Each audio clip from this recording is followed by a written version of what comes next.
make an opening statement and open up for questions.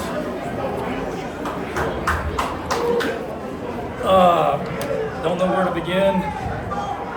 First of all, credit to Clemson. I told Dabo after the game that no one deserved to lose that game, and that's a class program. He's a class coach.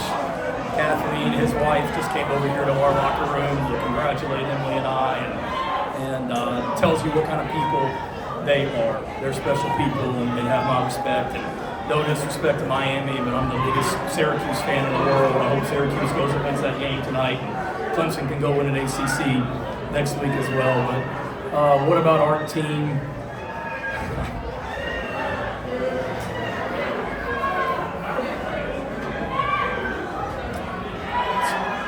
To overcome some of the stuff we had to overcome, so much of it self-inflicted, and to just find a way to win at the end is really, really special. We talked before we came over here that we needed to have each other's backs, that, offense, pick up the defense when something happens, defense pick up the offense, both of them pick up special teams, and we had a lot of that today, whether it be a turnover on offense, too many of them, but a turnover and then the defense goes out there and gets a stop. We try the onside kick, we don't get it, defense goes out there and gets a stop. Defense gives up the score, offense goes right down the field and scores. And, we knew it was going to be a war. It's two great teams going at it. We just needed to get this thing to the fourth quarter and find a way to win it. Lenora Sellers is the best player in the country. And all you media people that vote on the Heisman, if you're not voting for that guy in the mix for the Heisman Trophy, you're out of your minds. Like, name a player in the country that's done more than that kid has this year, particularly today. In the environments that he's done it in the moments that he's done it in. I mean, he put our team on his back today. He put our team on his back today, and we talked at halftime that Clemson had played a great first half, and a lot of their guys had made a lot of individual plays, and that we needed our guys. Like, best players needed to step up and make plays, and that kid sure as hell did. What a performance to be third and forever down there on that last drive, and him to do what he did. He's special. And then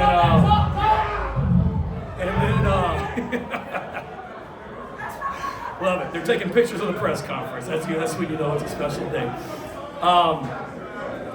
But I told the defense before they went back out there on the field on that last drive that this is why Debo and Boogie and Tonka and Bam Scott and TJ Sanders and O'Donnell and all these seniors, like, they came back for a moment like this to go out there and get a stop.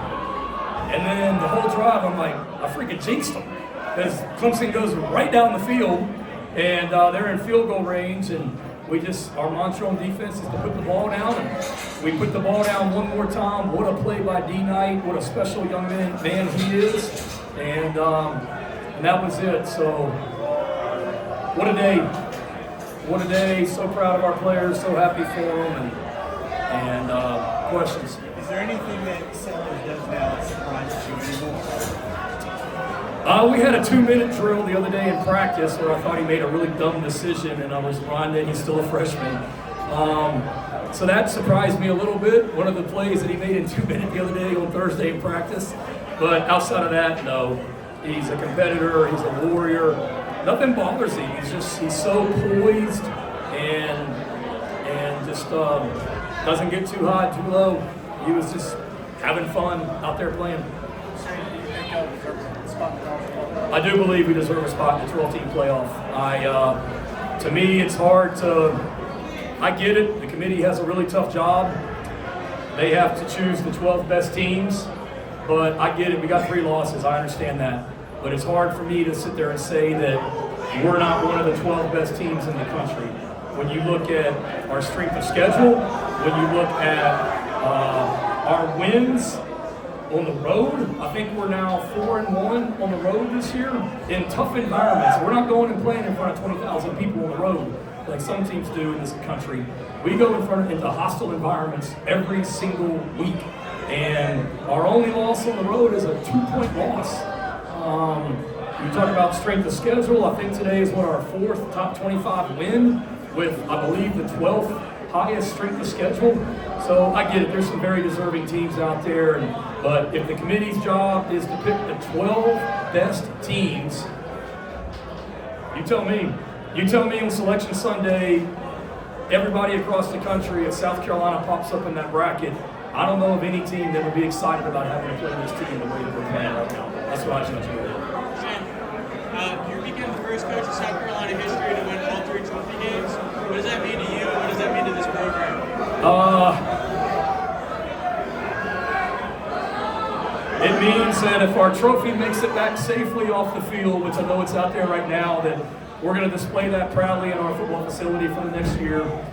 That's pretty cool to win all 3 trophy games as well, although we're still trying to locate the bottom trophy as well.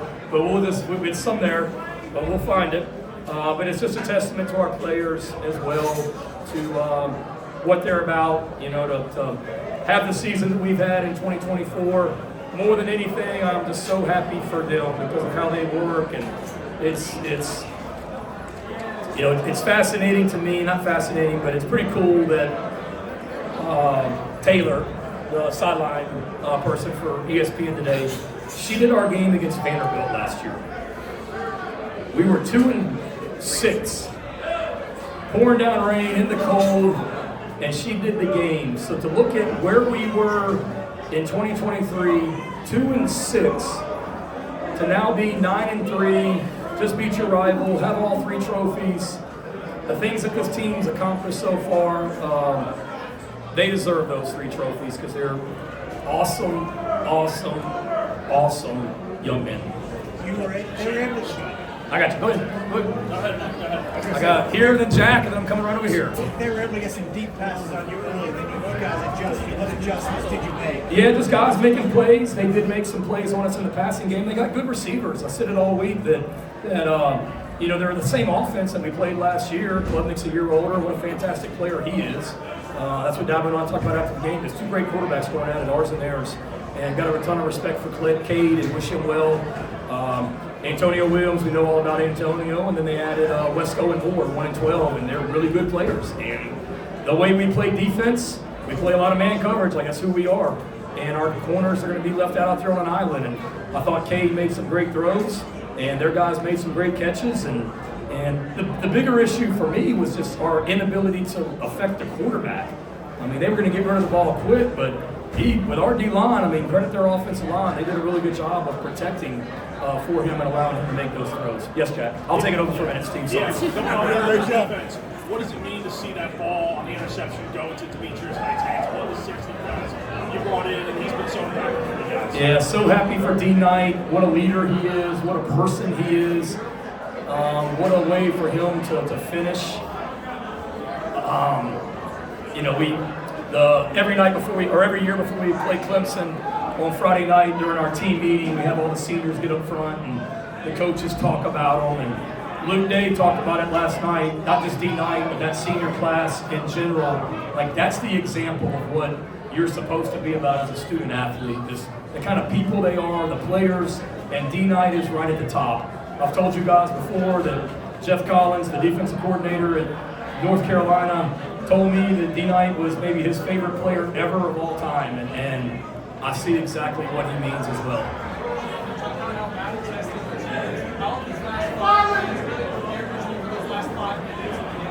Yeah, that's one thing that we talked about also was that our guys are battle tested, and Clemson has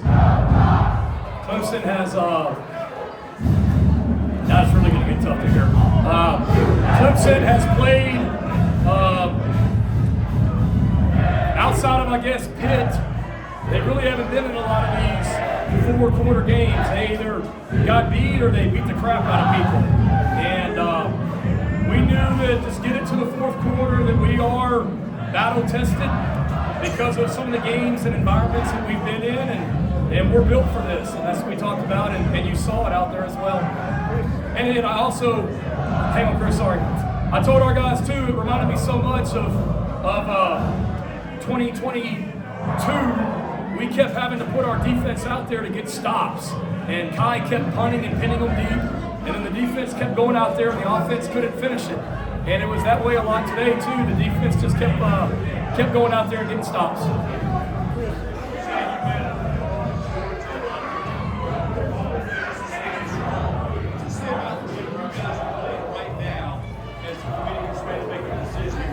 Yeah, it goes back, Chris, to what I said about picking the 12 best teams. I don't know if there's a hotter team in America than what we are.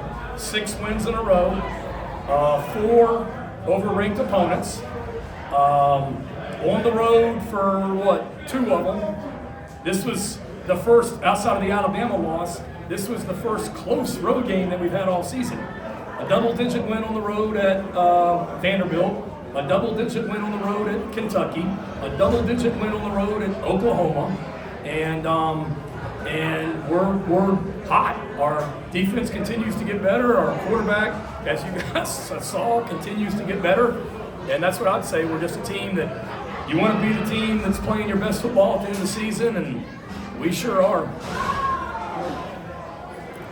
You guys had this belief in this team all year, and there were moments when you were struggling a little bit, turnovers, penalties, all those things. How did your guys keep the belief in this whole season?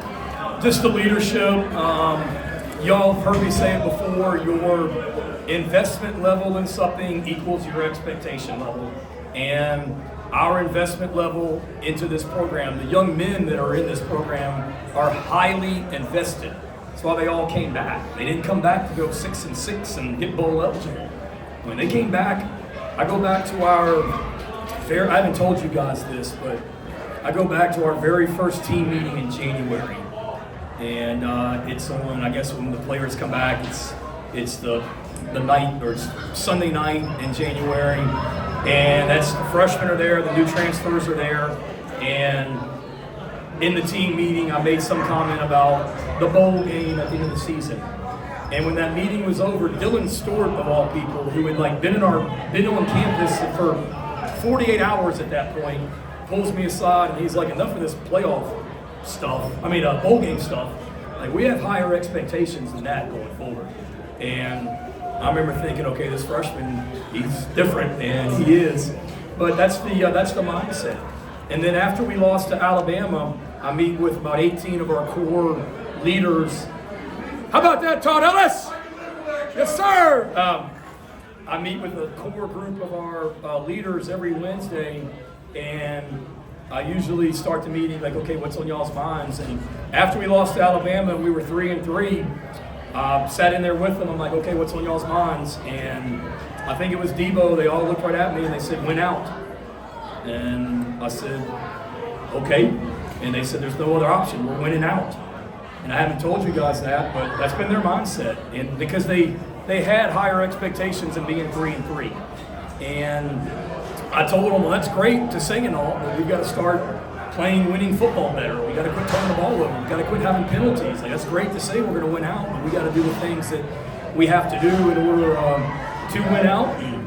And we did. Now, we turned the ball over today. We lost the turnover margin, which is unbelievable that we won the game and lost the turnover margin. I guess we did. I think it was 3-2. We had some disappointing penalties as well, but just a testament to the young men and the leadership we have. You mentioned some of the things you said in the defense, some of those things. The offense had 2 minutes to get out there, the injury to Campbell, all that stuff, the breaks. Did you have to say anything to the offense when the worst of those moments, or at this point, does he kind of just do it himself?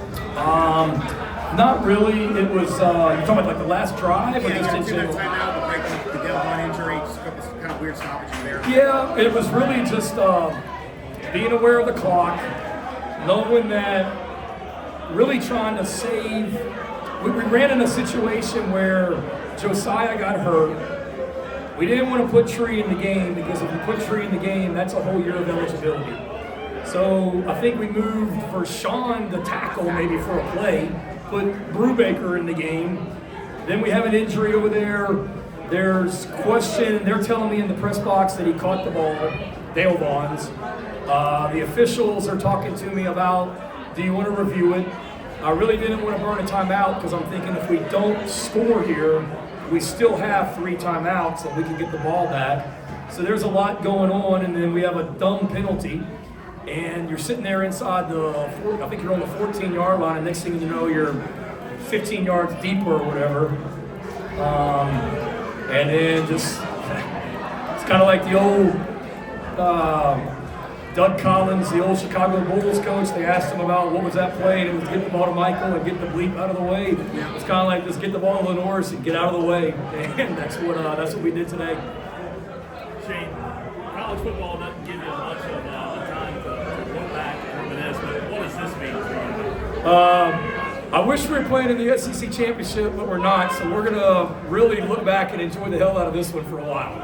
I assure you that. It's just a great way to finish.